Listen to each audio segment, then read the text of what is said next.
Hari ini kita bakal bahas sebuah misteri. Misteri kuno yang bikin para pemikir paling hebat pusing selama ribuan tahun. Dan kita juga akan kenalan sama sosok jenius yang akhirnya berhasil memecahkan teka-teki itu. Ini pertanyaan yang kelihatannya simpel, tapi ternyata rumit banget. Jadi, gimana sih cara kita melihat? Apakah mata kita yang menembakkan sesuatu keluar buat nangkep dunia? Atau sebaliknya, dunia yang ngirimin sesuatu ke mata kita? Percaya atau enggak, pertanyaan ini jadi salah satu perdebatan ilmiah paling besar di zaman dulu. Biar kita paham betapa revolusionernya jawaban yang akhirnya ketemu, kita perlu tahu dulu nih, sekacau apa kebingungan yang ada sebelumnya. Yuk, kita lihat dua teori utama yang saling bertabrakan. Oke, jadi gini, dulu itu ada dua kubu besar. Di satu sisi ada teori emisi. Ini dipegang sama para matematikawan kayak Euclid dan Ptolemy.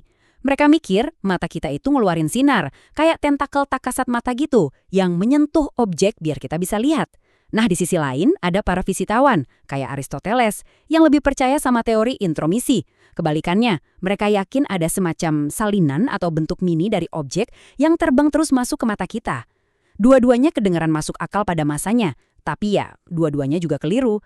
Inilah yang bikin ilmuwan bingung dan ragu-ragu selama berabad-abad.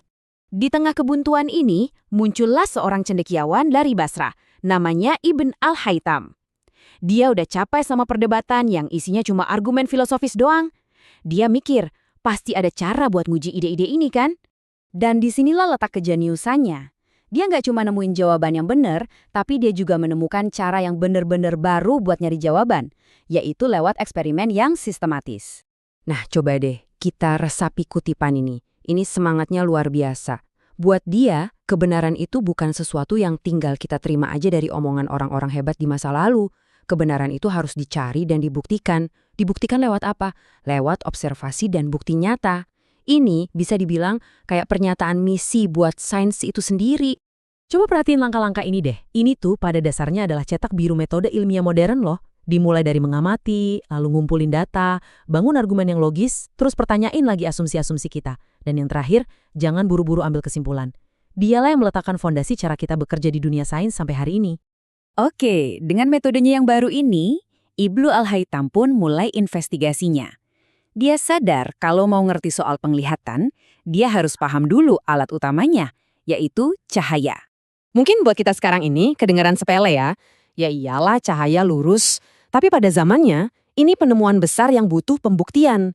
Dan cara dia membuktikannya, itu cerdas banget. Jadi dia bikin sebuah kamar gelap yang sekarang kita kenal sebagai camera obscura. Dia bikin satu lubang kecil supaya seberkas cahaya matahari bisa masuk. Nah, di dalam ruangan yang agak berdebu, jalur cahaya itu kelihatan jelas banget. Dan jalurnya selalu lurus sempurna. Pas dia taruh tangannya di depan jalur cahaya itu, cahayanya berhenti di tamannya dan di belakangnya muncul bayangan. Ini bukti visual yang nggak bisa dibantah lagi. Cahaya itu nggak belok-belok, tapi bergerak lurus. Nggak berhenti di situ, dia juga nantang ide Rama yang bilang kalau cahaya itu cuma datang dari pusat objek, misalnya pusat matahari. Dia amati pas matahari terbit, bahkan saat baru kelihatan sedikit aja ujungnya, cahayanya udah nerangin dunia. Sama juga pas gerhana matahari sebagian.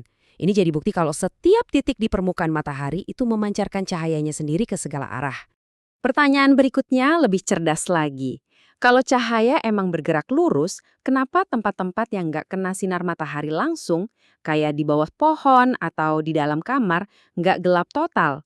Terus gimana kita bisa lihat pas langit masih remang-remang sebelum matahari terbit? Nah, untuk menjawab itu, dia membedakan dua jenis cahaya. Yang pertama, ada cahaya primer. Ini cahaya yang datang langsung dari sumbernya, kayak matahari atau api. Cahaya yang kuat dan langsung. Dan inilah kuncinya. Cahaya sekunder. Jadi, saat cahaya primer kena sebuah benda, misalnya tembok, tanah, atau bahkan partikel debu di udara, benda itu jadi kayak sumber cahaya baru yang lebih redup. Cahaya sekunder inilah yang mantul kemana-mana, nerangin area yang teduh, dan ngasih kita cahaya lembut di waktu fajar dan senja. Oke, setelah punya pemahaman mendalam soal cara kerja cahaya primer dan sekunder, Ibn al-Haytham akhirnya siap buat menjawab pertanyaan besar yang udah ada dari zaman kuno itu. Jadi intinya begini, kita nggak nembakin sinar dari mata kita. Justru sebaliknya, setiap titik di setiap benda di dunia ini memancarkan sinar cahaya, entah itu primer atau sekunder, ke segala arah. Dan penglihatan itu terjadi saat sinar-sinar cahaya ini masuk ke dalam mata kita. Debat panjang itu akhirnya selesai, bukan karena opini, tapi karena bukti. Hebatnya lagi, dia nggak berhenti di situ. Dia juga secara sistematis merinci semua kondisi yang harus terpenuhi supaya kita bisa melihat sesuatu. Ini nunjukin betapa teliti pendekatannya.